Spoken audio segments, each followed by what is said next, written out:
হামিদুম মজিদ। সম্মানিত উপস্থিতি, আরও স্মরণ করছি তাদেরকে যারা যুগে যুগে কালে কালে আল্লাহকে খুশি করার জন্য, আল্লাহর সন্তুষ্টি লাভের জন্য এই পৃথিবীতে আল্লাহর মনোনীত ধর্ম, আল্লাহ পছন্দনীয় ইসলাম, এই ইসলামকে প্রতিষ্ঠিত করার জন্য তাদের শরীরে তাজা রক্ত দিয়ে এই পৃথিবীর জমিনকে রক্তে লাল বানিয়েছেন। আল্লাহ তাদের শাহাদাতকে কবুল করুন বলে আমিন। সম্মানিত উপস্থিতি, আজ থেকে বহুত বছর আগে আমাদের জাতির পিতা হযরত ইব্রাহিম আলাইহিস সালাম তিনি বেশ কয়েকটি বড় বড় পরীক্ষার সম্মুখীন হয়েছেন। আল্লাহ রাব্বুল আলামিন তিনাকে পরীক্ষা করেছেন। এই পরীক্ষাগুলোতে তিনি সম্পূর্ণভাবে স্বয়ংসংকীর্ণভাবে বিজয় লাভ করেছেন, তিনি পাস করেছেন। তার মধ্যে সর্বোচ্চ বড় পরীক্ষা হলো আমরা কয়েকদিন আগেই যে কুরবানিটা করলাম, এটা কিন্তু ওই শুধু বাজার থেকে গরু ছাগল কিনে এনে যে কুরবানি, এই কুরবানি নয়। এই কুরবানি হচ্ছে সেই কুরবানি আল্লাহকে খুশি করার জন্য, আল্লাহর সন্তুষ্টি লাভের জন্য একমাত্র কলিজার টুকরা, একমাত্র একটি বাচ্চা 80 বছর বয়সে আল্লাহর কাছে তিনি চেয়ে নিয়েছেন। আর এই বাচ্চাটা যখন খেলাধুলার উপযুক্ত হয়েছে, তখনই আল্লাহ বললেন, তোমার প্রিয় বস্তুকে তুমি কুরবানি করো। এটা হলো সেই কুরবানি। যদিও ইসমাঈল আলাইহিস সালাম কুরবানি হন নাই, কিন্তু কুরবানি কিন্তু ওইটাই। এই ইতিহাস আমাদের মনে রাখতে হবে। সম্মানিত উপস্থিতি, আমাদের জাতির পিতা হযরত ইব্রাহিম আলাইহিস সালাম জন্মগ্রহণ করার পর তার নিজের মা তাকে নিজের কাছে রাখতে পারে নাই। তিনাকে এক পুকুরের পাহাড়ে লুকিয়ে রেখেছিলেন। ছোট বাচ্চা, মাসুম বাচ্চা, যখন দেখলেন সকালবেলায় সূর্যটা খুব সুন্দর ঝলমল করছে, তখন তিনি মনে মনে বলছেন যে এটাই হচ্ছে আমার রব, এটাই হচ্ছে আমার সৃষ্টিকর্তা, এটাই হচ্ছে আমার মালিক। কত শক্তি সূর্যের, কত তাপ, কত আলো, কার আলো এর থেকে বেশি হতে পারে, কার তাপ এর থেকে বেশি হতে পারে। যখন এই সূর্যটা ধীরে ধীরে ধীরে ধীরে সন্ধ্যার সময় ডুবে গেল, এই সূর্য আর থাকলো না, এই সূর্য দেখা যায় না, তখন চন্দ্র উঠে গেল। তখন বলছেন, না, ওটা আমার প্রভু না, ওটা আমার রব হতে পারে না, কারণ আমার রব ডুবে যাবে কেন, হারিয়ে যাবে কেন? না, এইটাই আমার রব, এটাও আলো ভালো, এটাই আমার রব হবে। তাহলে আবার দেখা গেল ধীরে ধীরে আস্তে আস্তে এইটাও হারিয়ে গেল। এইভাবে তার মনে ব্যথা যন্ত্রণা, যে আমাকে কে সৃষ্টি করছে, আমার মালিক কে, কে আমাকে খাওয়াচ্ছে, কার ব্যবস্থাপনায় আমি আছি, এই সমস্ত চিন্তা ভাবনা করতে যেটাই ধরে সেটাই ডুবে যায়, থাকে না, সেটাই হারিয়ে যায়। তখন তিনি বললেন, ইন্নী ওয়াজহাতু ওয়াজহিয়া লিল্লাযী ফাতারাস সামাওয়াতি ওয়াল আরদ হানিফা ওয়া মা কানা মিনাল মুশরিকিন। আমরা এটা দোয়া পড়ি না? কুরবানির সময় দোয়াটা পড়ি তো নাকি? অনেকে পড়ে না। কিন্তু কুরবানি কিন্তু সবাই জবাই করতে যায়, এটা ঠিক আছে, কিন্তু আসলে কিছু নিয়ম কানুন দোয়া শিক্ষার দরকারও আছে। তো তিনি তখন বললেন যে এগুলো আমার রব নয়, আমার একমাত্র রব হচ্ছে যিনি আমাকে সৃষ্টি করিয়েছেন, যিনি আমাকে তৈরি করেছেন, বানালছেন, যিনি আমার খাওয়ার ব্যবস্থা করেছেন, তিনি একমাত্র আমার রব। আমি তার দিকে মুখ ফিরিয়ে নিলাম। আর কেউ আমার সৃষ্টিকর্তা হতে পারে না, কেউ আমার মালিক হতে পারে না। এইভাবে তিনি আল্লাহর উপর বিশ্বাস স্থাপন করে ফেললেন, আল্লাহকে মেনে নিলেন। আর কি বললেন? আমি মুশরিকদের অন্তর্ভুক্ত নই, আমি মুশরিক হব না। মুশরিক কারা? সম্মানিত উপস্থিতি, মুশরিক যারা আল্লাহকে মানে আবার শিরকও করে, আল্লাহকে মানে আবার অন্য জিনিসকে মানে, আল্লাহকে মানে আবার মানুষের পূজাও করে, আর কাউরি পূজা করে। যেমন আমাদের রাসূলের দাদার নাম ছিলেন আব্দুল মুতাল্লিব। কি নাম? আব্দুল মুতাল্লিব। তিনি মুশরিক ছিলেন। তিনি তখনকার সময়ে তিনারা 360টি দেবদেবী কাবা ঘরের চারিপাশে সুন্দর করে সাজিয়ে রেখেছিলেন। তাদের পূজা উপাসনা করতেন, তাদেরকে সেজদা করতেন, কিন্তু আল্লাহকে বিশ্বাস করতেন। যদি তা না হয়, আব্রাহা বাদশাহ কাবাঘর ধ্বংস করার জন্য এসেছে, সূরা এই ফিলের ঘটনা। তো তিনি সরাসরি আব্রাহা বাদশাহ মক্কায় চলে আসেন নাই, একটু দূরে একটা তাঁবু গেড়েছেন, ওখানে একটু বসার তারা থাকার জায়গা করেছেন। ওখান থেকে আব্দুল মুতালিবকে চিঠি লিখেছেন যে আমি আসছি তোমার ঘর ভাঙতে, পারলে তুমি ঠেকাও। আব্দুল মুতালিব এই চিঠি পাওয়ার পরে কাবা ঘরের দরজার যে শিকলিটা ছিল এটা ধরে বলছে, আল্লাহ এই ঘর তো তোমার, এটা তো আমার না, এই ঘরটা হচ্ছে তোমার ঘর, তুমি হেফাজত করো। এই কথাটা কে বলতে পারে? ওকে আল্লাহকে বিশ্বাস করে না? আল্লাহকে না বিশ্বাস করে এই কথাটা বললো কিভাবে? তাহলে ও যদি আল্লাহকে বিশ্বাস না করতো তাহলে অন্য পর্যায়ে যেত না। উনি এখন কি বলছে? যে আল্লাহ এই ঘরটা হচ্ছে তোমার, তুমি এটা হেফাজত করো, আমি গেলাম, আমার শক্তি নাই আব্রাহা বাদশার সাথে যুদ্ধ করার। তো এই লোকটা এদিকে 360টা মূর্তি বানিয়ে এখানে সেজদা দিচ্ছে, আবার আল্লাহকে বলছে আল্লাহ এই ঘরটা তোমার, তুমি হেফাজত করো। এই লোকটা হলো মুশরিক। এদিকে আল্লাহ আছে এটাও সে জানে, এটার উপর তার বিশ্বাস কিন্তু আছে। আবার দেখেন সে মূর্তি পূজাও করছে। তো মুশরিক কে এটা আমাদের বুঝতে হবে। এইভাবে এই মুশরিক, শিরক যারা করে আবার আল্লাহকে মানে, তো শিরক যারা করে তারা মুশরিক। শিরক মানে হলো আল্লাহকে মানে আর কাউকে মানে, দুটা মিলে মানার নাম হচ্ছে শিরক। সম্মানিত উপস্থিতি, তাইলে আমাদের জাতির পিতা তিনি বললেন আমি মুশরিক নই, আমি মুশরিক হব না, আমি একমাত্র কাকে মানব? আল্লাহকে মানব, আর কাউকে নয়। দুনিয়ার চন্দ্রকে নয়, দুনিয়ার সূর্যকে নয়, দুনিয়ার কোনো তারকাকে নয়, দুনিয়ার কোনো মানুষকে নয়, কোনো গাছগাছালি কাউকে আমি মানি না, একমাত্র মানি কাকে? আল্লাহকে মানি।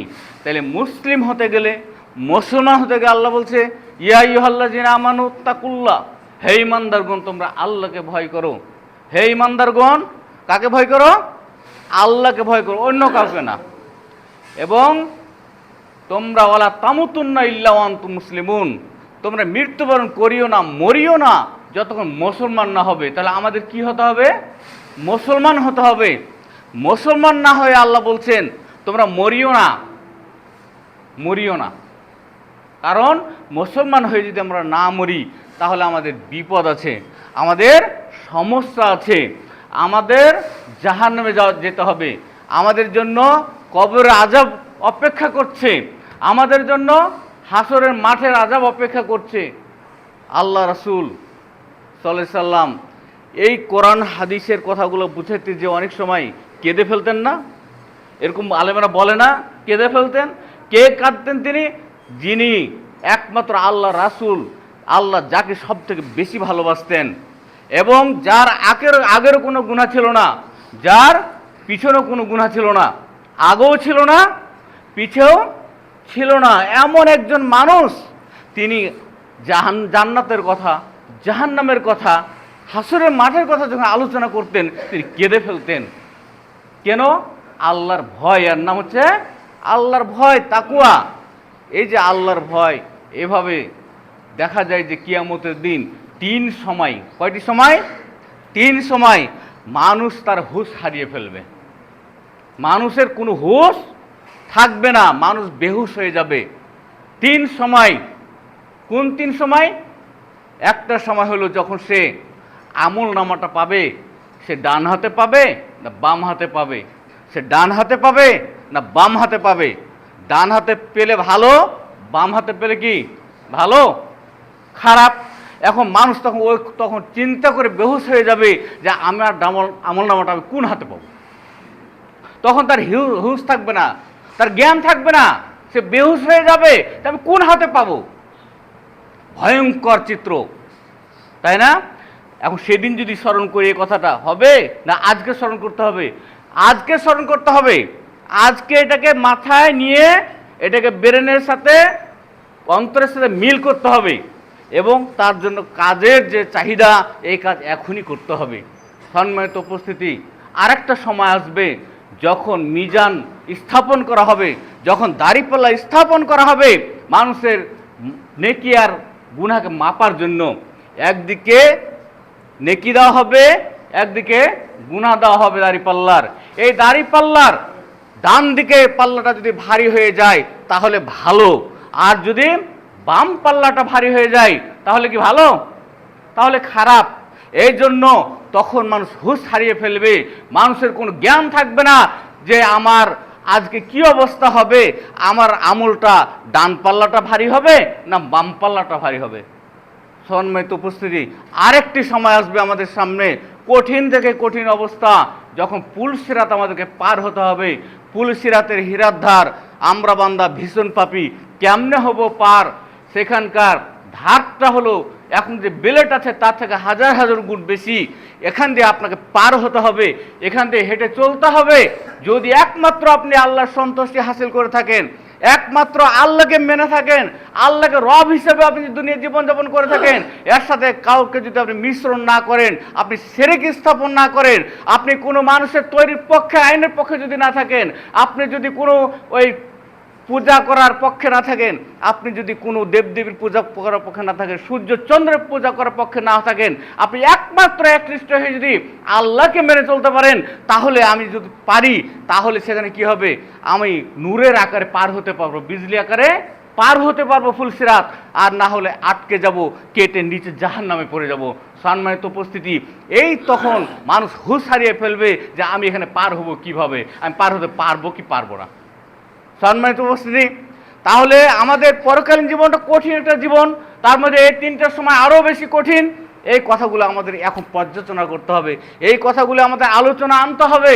আমাকে আমার কাজের সাথে আর কোরআন হাদিসের সাথে মিল করে দেখতে হবে যে আসলে আমি বাঁচার উপযোগী কি না। সম্মানিত উপস্থিতি, এইভাবেই আমাদের রাসূল সাল্লাল্লাহু আলাইহি সাল্লামের সব থেকে ঘনিষ্ঠ কঠিন ভালো একজন সাহাবীর নাম ছিল আব্দুল্লাহ বিন উবাই। কি নাম বললাম? সম্মানিত উপস্থিতি, এই আব্দুল্লাহ বিন উবাই হলো কি জানেন? মুনাফিক তো আমরা পরে আসছি, কিন্তু সে যে রাসূলের এত ঘনিষ্ঠ ছিল যে রাসূল সাল্লাল্লাহু আলাইহি সাল্লাম যখন এইভাবে নামাজ পড়াতেন তখন তার পিছনে তিনি নামাজ পড়তেন। রাসূল সাল্লাল্লাহু আলাইহি সাল্লাম যখন নামাজ পড়ে সালাম ফিরিয়ে বসতেন তখন তিনি দাঁড়িয়ে বলতেন, ভাইয়েরা আপনারা বসেন, আপনাদের সামনে এখন রাসূল বক্তব্য দিবে। তার যদি দুইটা বাড়িতে জামা ছিল, একটি জামা রাসূলকে তিনি দান করে দিয়েছিলেন। তার যদি দুইটা বউ ছিল, একটা বউ কোন সাহাবীকে দিয়ে দিয়েছেন। তার যে দুইটা ঘর ছিল, একটা ঘর সাহাবাদের জন্য দিয়ে দিয়েছেন। এই লোকটাই রাসূলের কত কাছের মানুষ হতে পারে। সম্মানিত উপস্থিতি, এই লোকটা নামাজ কাজা করে নাই, রোজা ছেড়ে দেয় নাই, হজ বাকি নাই, যাকাত দেওয়া বাকি নাই, যত ইসলামের কাজ সবগুলো করলো। তারপরেও যখন সে মারা গেল তখন রাসূল সাল্লাল্লাহু আলাইহি সাল্লাম তার জানাজা পড়তে যাবেন। হযরত উমর রাদিয়াল্লাহু আনহু মসজিদে নববীর সামনে একটা খেজুর গাছে হিলান দিয়ে দাঁড়িয়ে আছে। তো রাসূল কিন্তু জানাজা পড়ার জন্য চলেই যাচ্ছে। তো হযরত উমর বলছে যে হুজুর, আপনি যদি রাসূল না হয়ে আমি রাসূল হতাম, আর আপনি যদি আমার সাহাবী হতেন, তা আব্দুল্লাহ বিন উবাই জানাজা পড়তে যাচ্ছে, এই জন্য আপনাকে কতল করতাম, এই জন্য আপনাকে আমি কতল করতাম। কারণ এত বড় মুনাফিক, আর এই মুনাফিকের জানাজা আপনি পড়তে কিভাবে যান? এটা কিভাবে সম্ভব? গোপন মুনাফিকি করছে কি, সে প্রকাশ্যে মুনাফিকি করেছে। কিভাবে করেছে? রাসূল সাল্লাল্লাহু আলাইহি সাল্লাম জিহাদের সৈন্য নিয়ে যাচ্ছে, সাহাবীদেরকে নিয়ে যাচ্ছে, উনি ভাঙিয়ে রাস্তা থেকে ফেরত নিয়ে চলে আসে। রাসূল সাল্লাল্লাহু আলাইহি সাল্লাম যুদ্ধের একটা পরিকল্পনা করছে, উনি তো রাসূলের কাছের লোক, উনি তো শুনছে। ওই তখন চিঠি লিখে দিচ্ছে কাফেরদের কাছে যে আজকে তোমাদের বিরুদ্ধে যুদ্ধ হবে, অমুক দিন তোমাদের বিরুদ্ধে যুদ্ধ হবে। মুনাফিকের চাল বুঝেন নাই? তখন আল্লাহ রাসূল কিন্তু বাধা মানে না, তার জানাজা পড়তে যাবেই। আল্লাহ রাব্বুল আলামিন দেখলেন যে কাজ তো খারাপ, জানাজা পড়তে তো যাবেই। তখন জিবরাইলকে বললেন, যাও নিষেধ করো, আব্দুল্লাহ বিন ওবাই জানাজা পড়া যাবে না। আল্লাহ রাসূল তখন তার ছেলেকে বললেন যে আমার এই জামাটা নিয়ে যাও, যে ওকে কাফন দিয়ে মাটি দিয়ে দাও, আমি পরে গিয়ে দোয়া করে আসব। কি করে আসব? দোয়া করে আসব। আল্লাহ বললেন তার জন্য যদি তুমি ৭৭ বার দোয়া করো। কতবার? ৭৭ বার দোয়া করো, দোয়া কবুল হবে না। কার দোয়া কবুল হবে না? আমার মতো মুসলমানের। মসজিদে এক কথা, মসজিদের বাইরে আর এক কথা। মসজিদে ইমানদার, মসজিদের বাইরে মুনাফিক। আমার মতো লোক ছিলেন, রাসূল সাল্লাল্লাহু আলাইহি সাল্লামের দোয়া কবুল হবে না, এটা আল্লাহ নিজেই বলছেন। যদি তাদের ৭০ বার তুমি দোয়া করো, এই দোয়া কবুল হবে না। আল্লাহ রাসূল আবার বলছে আমি ৭১ বার করব। বলছে ৭১ বার না, তুমি অসংখ্য বার করলে হবে না। এমনকি লাস্টে নির্দেশ দিল তাকে যে কবরস্থানে কবর দেওয়া হবে তার পাশে যেতে পারবে না, তার পাশে যাওয়া যাবে না। অপরাধ কি? নামাজি নয়? নামাজি তো, রোজাদার, হাজি, যাকাতদারি, দানকারী, আরো ইসলামের কাজ করেছে তিনি। অপরাধটা কি? মুনাফিকি করা। এদিকে চরিত্র ভালো, পোশাক আশাকে ভালো, আবার সে কাফেরদের সাথে চুক্তি করে, গোপন খবর পৌঁছে দেয়, মুনাফিকি করে, মুসলমানদের বিরোধিতা করে। জাইনে শুনে আমরা বলেন যে যেদিন দাজ্জালের আবির্ভাব হবে, আপনারা শুনছেন না হাদিসগুলা? দাজ্জাল আবির্ভাব হবে, তো দাজ্জাল কিন্তু ওর কপালে লেখা থাকবে এখানে দাজ্জাল, এবং লেখা থাকবে কাফির। দাজ্জাল কাফির লেখা থাকবে স্পষ্ট। আজকে যারা অশিক্ষিত, আজকে যারা লেখাপড়া পারেন না, তারাও সেদিন দাজ্জালকে দেখে দেখবেন যে কপালে লেখা আছে দাজ্জাল কাফির, পড়তে পারবেন। আজকে যারা পড়তে পারেন না, তারা সেদিন পড়তে পারবেন যে লেখা আছে দাজ্জাল কাফির। তারপরও অসংখ্য মানুষ তার পিছনে সারিবদ্ধ হয়ে লাইন ধরবে। এই দাজ্জাল যে জাহান্নামী, এটা দেখার পরও মানুষ তার পিছনে যাবে, ছুটে চলবে। আমরা মানুষ। দাজ্জাল লেখা আছে কপালে, কাফের লেখা আছে, তার পিছনে গেলে সে জাহান্নামে যাবে, দাজ্জাল জাহান্নামে যাবে, তার সাগরিদেরা মুরিদেরা জাহান্নামে যাবে। এটা লেখা থাকার পরও, দেখার পরও তারা মানুষ, হাজার হাজার মানুষ তার পিছনে লাইনবদ্ধ হবে, সারিবদ্ধ হবে, তার পিছনে ছুটবে। এর মানে কি এরাও জাহান্নামে যাওয়ার জন্য রেডি? কি ভাই, আশ্চর্য ব্যাপার। সেখানে দাজ্জাল লেখা আছে, কাফির লেখা আছে, যাওয়ার কোন মানে হয়? তার পিছনে যাওয়ার কোন মানে হয়? স্পষ্ট। যদি আমি দেখি এই লোকটা চুরি করতে ঢুকছে, এটা চোর, একটা বাটপার, আমি যদি কিচ্ছু না বলি, আমি তাকে কিছু বললাম না, আমি দাঁড়িয়ে দেখলাম, বলেন তো সে চুরি করে যদি পাপ করে, আমার পাপ হবে না? কেন হবে? চুরি তো আমি করি নাই, আমি কিছু বলিও নেই তাকে। কিন্তু ওই দেখাটাই হলো অপরাধ। দেখাটা কি? অপরাধ। তাহলে যদি কেউ অন্যায় করে, আর এই অন্যায়টা যদি আমি বরদাস্ত করি, এই অন্যায়টা আমি দেখি, আরো শাস্তি আমাকে পেতে হবে, হবে না? আপনারা বলেন হবে কিনা? শাস্তি পেতে হবে কিনা? অপরাধ তো আমি করে নাই, আমি তো অপরাধ করি নাই। কিয়ামতের দিন এই জন্য যখন আপনাকে আমলনামাটা দেওয়া হবে, আমাকে যখন আমলনামাটা দেওয়া হবে, তখন আমরা দেখতে পাবো এখানে অনেক পাপ লেখা আছে যেগুলো আমরা নিজের হাতে করি নাই। অনেক পাপ লেখা আছে নিজের হাতে করি নাই। তখন আমি বলবো, আল্লাহ এটা তো আমার কিতাব না, এটা তো আমার আমলনামা না। আল্লাহ বলবে, কি তুমি এখনো মিথ্যা বলছো? দুনিয়াতে এত মিথ্যা বলছিলে, এখনো মিথ্যা বলছো? এখনো মিথ্যা বলে পার হওয়ার চেষ্টা করছো তুমি? সাক্ষী লাগবে? বলছে হ্যাঁ সাক্ষী লাগবে। মুখে টেপ মেরে দেওয়া হবে, মোহর মেরে দেওয়া হবে, মুখটা বন্ধ করে দেওয়া হবে। জিজ্ঞেস করা হবে হাতকে, এই হাত বলো এই পাপটা সে করেছে কি না। একটা ছোট্ট চারকোনা ঘর ছিল, ওখানে যে আর কেউ ছিল না, ওখানে তাই কাপড় দেওয়া ছিল, ওখানে সে পাপটা করেছে কিনা, এই হাতটা তখন বলবে যে হ্যাঁ সে করেছে। তখন তখন আর সাক্ষীর আর প্রয়োজন আছে আপনার? আপনার হাত বলছে যে করেছেন। আপনার পাকে জিজ্ঞেস করা হবে, বলো তো ভুরনিহাটে স্কুল মাঠে একটা বড় গান বাজনার ব্যবস্থা করা হয়েছিল, এই তুমি হাটে তোমাকে নিয়ে গেছিল কিনা? হ্যাঁ গেছিল। অস্বীকার করার কি আছে এখানে? আর সাক্ষীর আপনার কি আছে? আর আপনার হাত, আপনার পা, আপনার চোখ, আপনার কান সব কিছু যদি সাক্ষী দিয়ে দেয়, আপনার এই দেহ যদি আপনার বিরুদ্ধে সাক্ষী দেয়, আজকে আপনি করছেনটা কি একটু কি চিন্তা ভাবনা করেন না? কার জন্য এত সাবানের আয়োজন, কার জন্য এত তেলের আয়োজন, কার জন্য এত খাটাখাটনি পরিশ্রম, কার জন্য হাড় ভাঙা রোদ্রে আপনি এত ছুটে ভুট্টা শুকাচ্ছেন, কার জন্য করছেন? এই শরীর আপনার কি উপকার আসবে?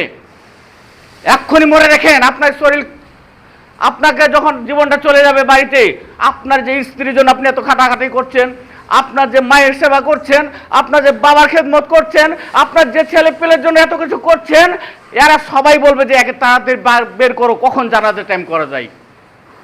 বলবে না? রেখে দিবে? বলেন, যে লোকটা আমার জন্য এত কিছু করেছে রেখে দেই, রাখবে কেউ? চিন্তা হয় না? একটুকু চিন্তা হয় না আমাদের? কেন করছি এত কিছু? কার জন্য করছি? কার পিছনে ছুটছি? কোন নেতা এসে আমাকে বাঁচাবে সেদিন? এই নেতা আমার এক প্রকার উপকার আসবে? কার জন্য করছি? কিসের পিছনে আমি ছুটি? একবার চিন্তা করি না? মাথায় ঢুকে না? সম্মানিত উপস্থিতি, এই জন্য আল্লাহ রাব্বুল আলামিন বলছে যে মুশরিক হয়েও না, কারণ মুশরিক হলে বিপদ আছে। মুসলমান হয়ে মরো, মুসলমান না হয়ে মরো, মুনাফিক হিসেবে মরলে তোমার বিপদ আছে।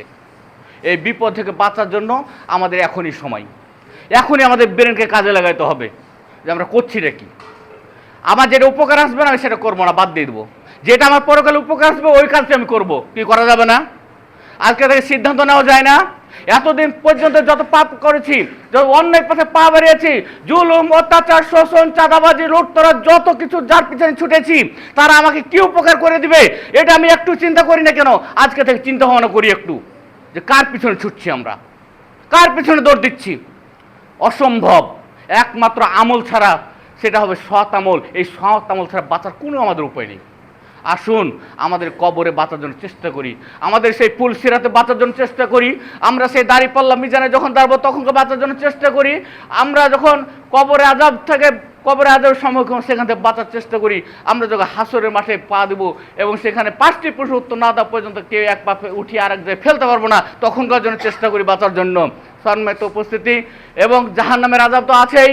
এই আযাবের কথা বলতে গেলে অনেক কিছু সময় দরকার, সময় নেই।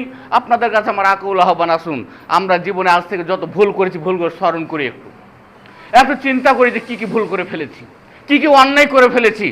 এই অন্যায় আর করব না, তওবা করি, ইস্তেগফার করি, আল্লাহর কাছে ক্ষমা প্রার্থনা করি, আল্লাহ এই সমস্ত পাপ, এই সমস্ত ভুল আমি করে ফেলেছি, আর কোনো মানুষের পিছনে দৌড়াবো না, মানুষের তৈরি করা মতবাদের পিছনে দৌড়াবো না। মানুষের তৈরি করা মতবাদের পিছনে দৌড়া 1 নম্বর শিরক, মানুষের তৈরি করা আইন মেনে নেওয়া 1 নম্বর শিরক, মানুষের তৈরি করা আইনের পক্ষে থাকা 1 নম্বর শিরক। এই শিরক থেকে বাঁচার জন্য আমাদেরকে এক্ষুনি তওবা করতে হবে, এখন সিদ্ধান্ত নিতে হবে, আল্লাহ যে কয়দিন বেঁচে থাকবো তোমার ইসলামের পথে চলবো, তোমার কোরআনের পথে চলবো, তোমার হাদিসের পথে চলবো, রাসূলের পথে চলবো। ইসলামী লোকেরা, ভালো ভালো মানুষেরা, কোরআন হাদিস পড়া মানুষেরা যে পথে আসবে সেই পথে থাকবো, তার বিপরীত পথে যাব না। আল্লাহকে তওবা করে ঘুরে আসি। আল্লাহ রাব্বুল আলামিন আমাদের সবাইকে তৌফিক দান করুন, আমিন। আসসালামু আলাইকুম রাহমাতুল্লাহ।